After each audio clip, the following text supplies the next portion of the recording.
ini adalah ikoi-ikoyan, berbagi atau meminta. Nah, di segmen sebelumnya sudah dibahas oleh guru-guru kita. Intinya adalah mental meminta-minta itu tidak dibenarkan dalam pandangan Islam ya.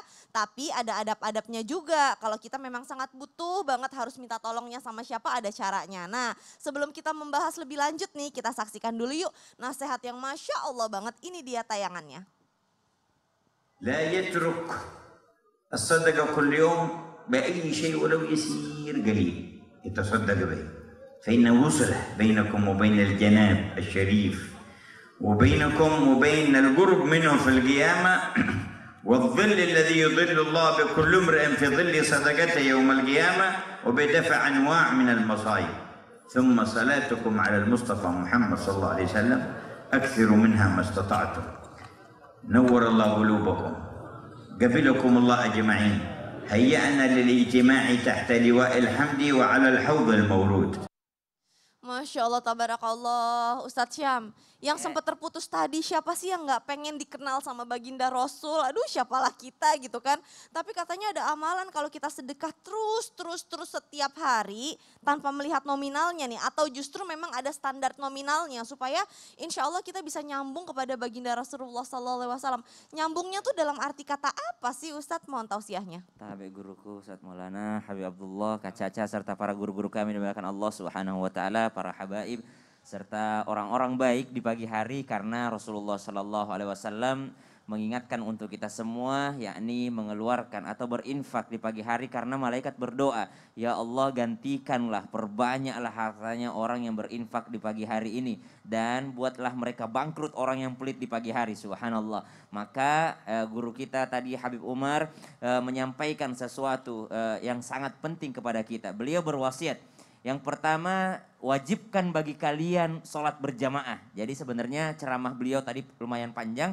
Wajibkan bagi kalian sholat berjamaah. Walaupun mungkin para ulama, para fuqaha ada yang sampai tingkatannya sunnah muakkadah. Atau juga ada yang sampai mewajibkan sholat berjamaah bagi laki-laki. Namun bagi Habib Umar tadi sampaikan bahwasanya wajibkan bagi kalian, ini amalan sehari-hari beliau untuk kita semua. Wajibkan bagi diri kalian sholat berjamaah walaupun berat melaksanakannya. Yang kedua, usahakan bersedekah setiap hari meskipun sedikit, karena itu akan menyambungkan Anda dengan Rasulullah Sallallahu Alaihi Wasallam, dan sedekah kalian akan menjadi naungan di hari kiamat nanti, dan kalian akan sangat berdekatan dengan Rasulullah Sallallahu Alaihi Wasallam nanti di hari kiamat. Artinya kita menyambung dengan Rasulullah Sallallahu Alaihi Wasallam karena bersedekah, berbagi adalah akhlak utama Rasulullah Sallallahu Alaihi Wasallam.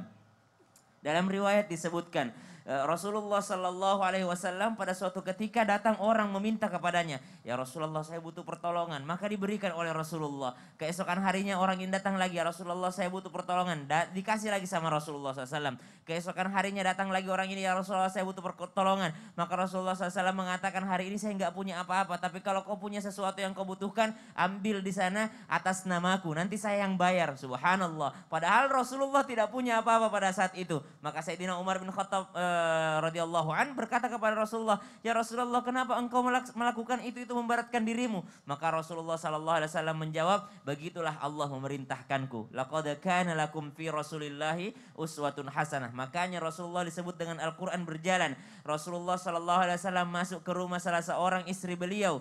Maka ketika masuk ke rumah istri beliau, beliau tampak pucat di wajahnya. Maka istri beliau berkata kepada Rasulullah Sallallahu Alaihi Wasallam, ya Rasulullah, engkau tampak pucat. Apakah engkau sakit? Apakah engkau sedang sakit? Atau apakah engkau sedang lapar? Atau ada sesuatu yang menimpamu ya Rasulullah? Mengapa wajahmu tampak pucat? Maka apa jawaban Rasulullah SAW? Saya punya uang 7 dinar. Lalu di pagi hari saya mendapatkan uang tersebut. Lalu uang itu masih ada sampai sekarang di sore hari. Saya ketakutan kalau saya belum mengeluarkan uang tersebut. Subhanallah, belum bertahan 1 hari harta Rasulullah. Rasulullah SAW sudah terlihat gelisah untuk membagikannya. Rasulullah berbagi kepada orang lain bagaikan angin. Bagaikan angin berlalu begitu saja. Apa yang baru dibagikan kepadanya di pagi hari, maka di sore hari sudah dikeluarkan oleh Rasulullah Sallallahu Alaihi Wasallam. Maka jikalau dikatakan amalan ini bisa menyambungkan kita dengan Rasulullah karena niat kita mengikuti apa yang dilakukan Rasulullah, yakni akhlaknya begitu mudah untuk berbagi terhadap orang lain. Wallahu ta'ala alam. Masya Allah, tabarakallah. Jadi artinya menyambung di sini adalah dengan mengikuti akhlak baginda Rasul. Akhlak baginda Nabi SAW. Insya Allah kita juga bisa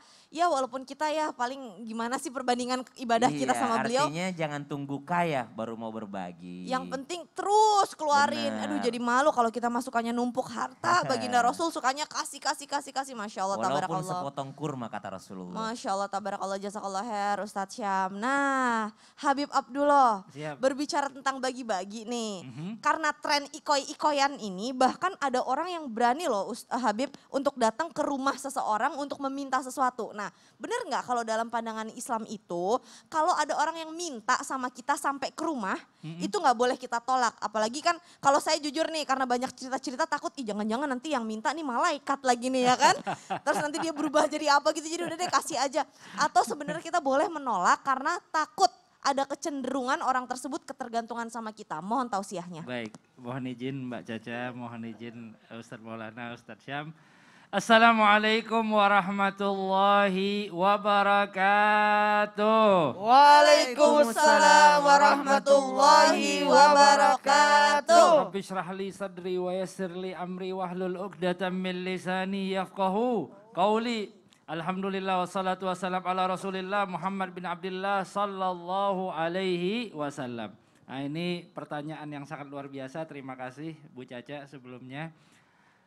Kita ketika memberi, kita juga harus mengevaluasi pemberian kita. Apa maksudnya mengevaluasi pemberian kita? Ketika kita memberi kepada seseorang, apakah pemberian ini menjadi kebaikan atau malah menjadi mudarat? Perlu kita evaluasi. Afwan, misalnya ada di kalangan kita, kita tahu. Ini kadang-kadang terjadi juga bagi para pemuda, ketergantungan terhadap obat-obatan terlarang. Nah, ini kadang kalau minta nggak tanggung-tanggung ya, kayak orang nagih-nagih gitu. Ya, kita pernah ngalamin beberapa santri yang seperti itu. Kalau udah itu kadang akhirnya melakukan lapping dan lain sebagainya. Nah maka ini perlu kita waspadai. Pemberian terhadap mereka perlu kita waspadai. Apakah itu jadi kebaikan, apakah jadi mudarat dan lain sebagainya. Dan juga saya ingin garis bawahi bahwa orang yang datang kepada kita adalah orang yang berharap daripada kita. Bahkan para alim ulama menyebutkan bahwa mereka itu adalah hadiah buat kita. Hadiah buat kita. Agar apa? Agar kita berbagi dan mengasihi. Irhamu man fil ardi yarhamukum man fis sama. Berbuatlah kebaikan, berbuatlah kasih sayang kepada orang-orang yang ada di muka bumi. Niscaya penduduk-penduduk langit nanti akan memberikan kasih sayangnya bagi kita. Nah, akan tetapi saya ingin garis bawahi juga bahwa kita terkadang manusia dengan penuh keterbatasan. Ada batasnya kadang-kadang. Kita nggak seperti baginda Nabi Muhammad SAW yang sanggup karihil mursalah. Seperti angin yang terus berhembus baginda Nabi Muhammad SAW. Para ahli syama'il menyebutkan seperti itu. Maka kita bukan menolak akan tetapi kita mengalihkan. Bukan menolak tapi mengalihkan. Bagaimana maksudnya mengalihkan analoginya? Seperti orang misalnya butuh duit dari kita 50 juta. 50 juta gede mungkin. Gede banget Ustadz, Masya Allah. 50 juta. Mbak Caca saya butuh 50 juta. Misal. Misalnya. Ya kita kadang ada, kadang nggak ada. Keterbatasan nggak bisa ibaratnya. Gimana? Kadang kita ingin mengalihkannya, kita berikan istibsyar, kabar gembira bagi kita. Kamu orang yang dipercaya kok, mudah aja nanti dapat 50 juta dari selain saya. Nah ini salah satu contoh mengalihkan tanpa menyinggung terhadap orang tersebut. Nah ini salah satu contoh penolakan yang baik. Mungkin nanti jamaah punya beberapa kejadian-kejadian, case-case yang lain. Dan insya Allah mudah-mudahan kita tidak menolak orang yang ingin meminta bantuan kepada kita. Akan tetapi kita mengalihkan dengan baik. Wallahu ta'ala alam. Masya Allah, tabarakallah. Jadi cara mengalihkannya pun juga ada adabnya Ada ya. adabnya. Karena kadang suka gitu Habib, misalkan orang butuh bantuan. Misalkan saya butuh bantuan sama Habib kan saya baik-baikin. Iya. Terus nanti begitu Habib gak bisa bantu saya terus jadi gak enak gitu loh. Kadang-kadang jadi kayak ada perasaan kayak aduh nih misalkan orang tersebut gak mau bantu saya gitu. Jadi ternyata ada adabnya juga Ada supaya tetap adabnya. menjaga hubungan. Baik, jazakallah khair Habib, Masya Allah. Barakallah. Nah ini adalah segmen yang ditunggu-tunggu oleh jamaah. Kenapa? Karena sekarang kita masuk ke segmen Tanya Dong Ustadz. Kami semua tanya dong Ustaz. Jamaah yang mau bertanya Pertanyaan pertama dari @aninda Maharani 711. Assalamualaikum Ustadz Ustazah. Iko-ikoyan kan kita nggak tahu uang itu didapat dari mana kan. Nah seandainya uang itu uang nggak halal gimana? Kan iko-ikoyan meminta-minta dan kadang menceritakan keprihatinannya agar menang. Itu gimana ya? Gimana nih Ustadz Maulana? Bismillahirrahmanirrahim, tidak akan mungkin bisa diterima sesuatu yang buruk. Ya, jadi gini, kalau bersedekah harus pemberian itu diperhatikan halal haramnya. Barangnya itu halal atau tidak. Nah ini harus diperhatikan karena bagaikan orang mencuci pakaian menggunakan air kotor. Mata tambah kotor, jadi harusnya mencuci dengan air yang bersih. Makanya berbuat baik juga harus disertai dengan apa? Sekali lagi dengan ilmu. Ada caranya, ada adabnya, ada tekniknya. Tadi luar biasa ada tekniknya. Sesungguhnya Allah itu baik. Allah tidak akan menerima sesuatu melainkan sesuatu yang baik pula. Jadi harus dari baik menuju yang baik. Gitu, dari baik menuju yang baik. Baik, jazakallah khair Ustadz Maulana. Yang kedua pertanyaannya dari @mahfudoh.29. Assalamualaikum Ustadz, saya ingin bertanya bagaimana cara ikut ikoy-ikoyan tapi sesuai dengan syariat Islam. Nah loh, dan bagaimana jika ingin bersedekah dari ikoy-ikoyan dalam Islam?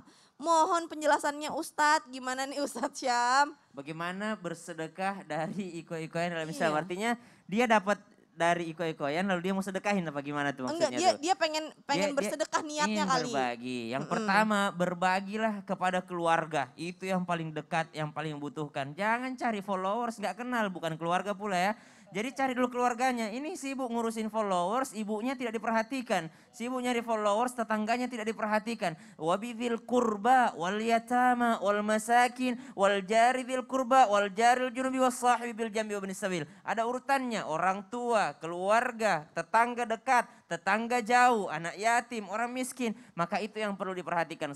Orang sibuk cari yang lain, ternyata di samping rumahnya orang kesulitan. Yang kedua, bagaimana supaya sesuai dengan syariat Islam, maka minta tolong pula sama orang terdekat juga. Jadi husnudzonnya ada. Kita kan tidak mau menimbulkan suudzon kepada orang lain. Subhanallah. Baik, itu syariat Islam. Betul. Cari yang deket dulu. Kalau mau ikut ikoy-ikoyan atau bersedekah, nggak usah pakai sosial media dulu. Lihat dulu tetangga tanya, kamu lagi ada yang susah nggak? Sini saya mau bantu gitu. Masya Allah, tabarakallah. Nah Ustaz Syam, tapi kalau kita emang pengen bersedekah, diperlihatkan itu boleh apa nggak? Kan boleh dalam Islam bersedekah diperlihatkan, boleh juga diam-diam. Kalau masalah pahala tuh gimana sih, beda apa sama ya? Jadi ternyata ada sahabat tuh uangnya dibagi, sedekahnya dibagi.